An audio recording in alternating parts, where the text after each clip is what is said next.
नैना देवी विधानसभा क्षेत्र जो मेरा चुनाव क्षेत्र है उसमें मैंने पहले भी जो है सैनिटाइजेशन का काम किया। गांव-गांव में मैंने नौजवानों की ड्यूटी लगाई थी और उन्होंने इस काम को पूरा किया। पहले हमने 7 बार पूरे चुनाव क्षेत्र को सैनिटाइज किया था और अब 8वीं बार जो है वो कुछ पंचायतों में तो मैंने दे दिया है, लेकिन क्योंकि सामान अभी आ रहा था तो इसलिए मैंने सोचा मैं आपको उसके बारे में सूचित करूं कि अभी जो अगले सामान की हमारी खेप है वो पहुंच चुकी है। और ऐसे मैं कहूँगा कि ये जो हमारे मास्क हैं ये कोई 5000 मास्क जो है वो पुनः लोगों को वितरित किए जाएंगे। पहले भी किए थे, अब भी 5000 जो मास्क है उसको हम देंगे। और साथ में ये जो हैंड सैनिटाइज़र है ये मैं छोटी पैक में ले रहा हूँ। अभी हमारे जो है वो को 3000 छोटे पैक मैंने करने को कहे हैं। वो इसलिए करे हैं कि क्योंकि ये जो हैंड सैनिटाइज़र है ये अगर हमारी जेब में रहें तो ज़्यादा अच्छा है। छोटी पैक में अगर करूँगा तो उसमें उसको रीफिल भी किया जा सकता है और उसमें जो हमारे छात्र हैं, जो पढ़ने वाले हैं या हमारे कॉलेज में जाने वाले छात्र हैं उनको, और ख़ासकर जो हमारी महिलाएं हैं, क्योंकि दुपट्टा लेती है तो छोटी अगर पैक हम देंगे तो वो दुपट्टे में कोने में बांध के रख लेगी। और ये ज़रूरी है कि दिन के 3-4 बार अगर हम हैंड सैनिटाइज करेंगे धोने के बाद तो इस महामारी का जो आज की तारीख में बड़ा भयंकर रूप जो है वो धारण कर चुकी है उससे जो है वो छुटकारा पाया जाएगा। ये 5 लीटर की हमारी एक केनी है जो मैंने अभी दोबारा मंगवाई है और अभी कुछ आ रही है, शाम को पहुंच जाएगी। ये हमारे 2-3 बॉक्सेस जो है वो पहुंचे हैं।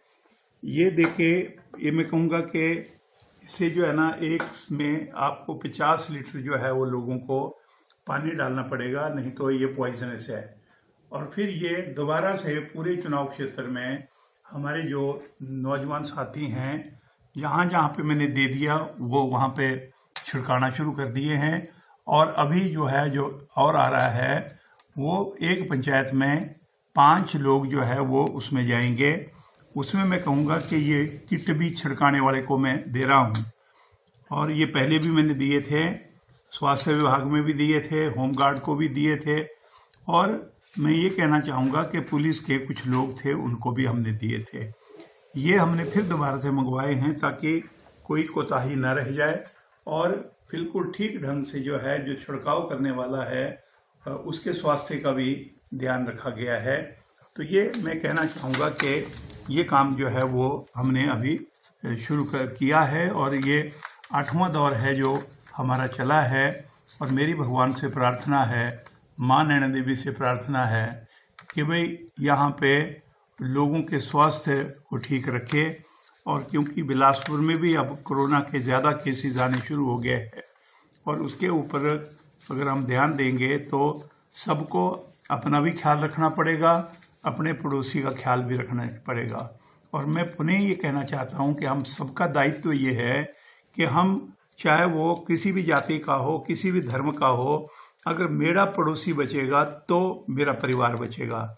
इसलिए पहले पड़ोसी का ध्यान देना पड़ेगा, फिर ये सोचना पड़ेगा कि मेरा परिवार उससे जो है वो मुक्त होगा और उसके ऊपर कोई दिक्कत नहीं आएगी। इसलिए हमारे सब लोगों से मैंने निवेदन किया है कि जो गाँव में जाएंगे कि कृपया करके ना इसमें राजनीति का आधार होना चाहिए। राजनीति की बात है कि अगर हम जीवित रहेंगे तो लड़ लेंगे, अगर जीवित ही नहीं रहे तो किससे लड़ेंगे। इसलिए सबके स्वास्थ्य की मैं कामना करता हूँ। ये जो कोरोना महामारी फैली है उसने पूरे दुनिया में को हिला के रख दिया है।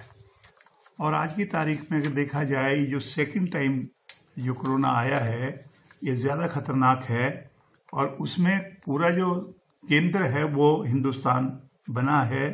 ये हमारा मुल्क जो है इसको चारों तरफ से जो है ये बोल रहे हैं कि हमारे मुल्क में ये ज़्यादा केसेस आ रहे हैं।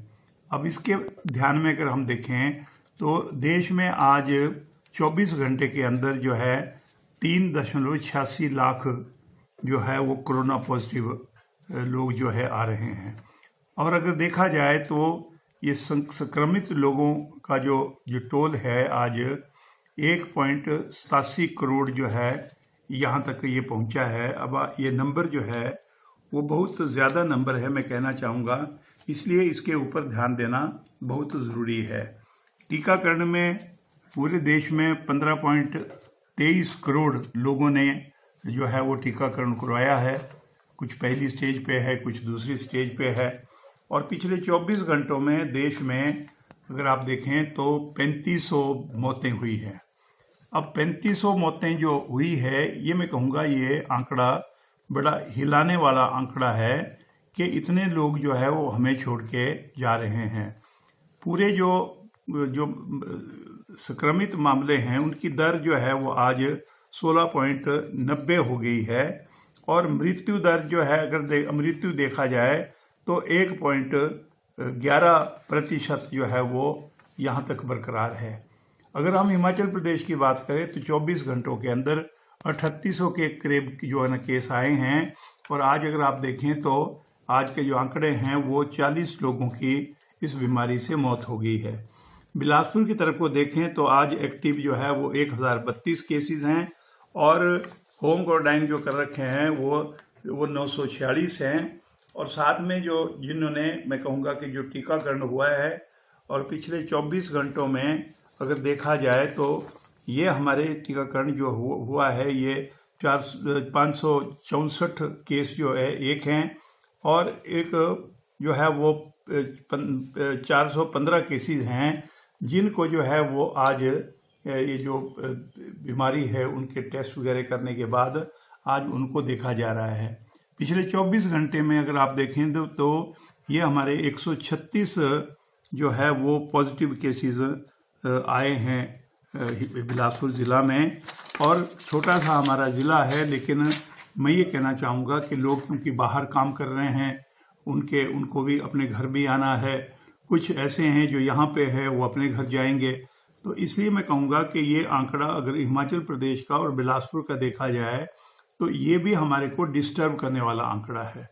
मेरा सबसे ये निवेदन है कि आज चलो मैं अपने चुनाव क्षेत्र में तो 8वीं बार जो है ये सैनिटाइजेशन का काम चला रहा हूँ और मैं इसलिए कह रहा हूँ कि इसमें सबको, ये कोई केवल मात्र सरकार की ही ड्यूटी नहीं है। सरकार जो करे वो अपने लेवल पे करे ना करे वो सरकार के ऊपर है। लेकिन मैं कहना चाहूँगा कि दूसरे जो हमारी समाज सेवी संस्थाएं हैं या हमारे जो पॉलिटिकल लोग हैं या हमारे जो पंचायत तक के लोग हैं उनको सक्रिय भूमिका जो है वो इसमें निभानी चाहिए ताकि ये जो बीमारी है उसका हम लोग जो है वो ठीक से सामना कर सकें, मौतें कम हो और जो संक्रमित है भगवान करे कि उनकी सेहत जल्दी से जल्दी ठीक हो। और मेरा ये भी कहना है कि हम सबको इकट्ठे होके जो है इसका सामना करना है।